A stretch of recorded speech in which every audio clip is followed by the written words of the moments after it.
cities has issued a severe thunderstorm warning for eastern Daviess County in northwestern Illinois, Stephenson County in northwestern Illinois, until 9:30 p.m.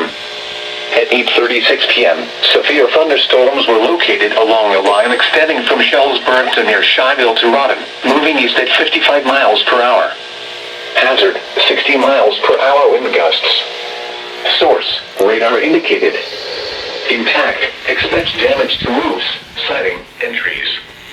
Locations impacted include Freeport, Lena, Stockton, Warren, Pearl City, Elizabeth, Cedarville, Davis, Woodbine, Dakota, German Valley, Scales Mound, Apple River, Roseville, Rock City, Minot, Noaa, Shyville, I gotta look at these storms out here. and Lynn.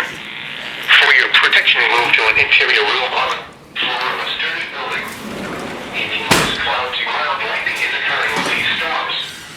Move indoors immediately. Lightning is one of nature's leading killers.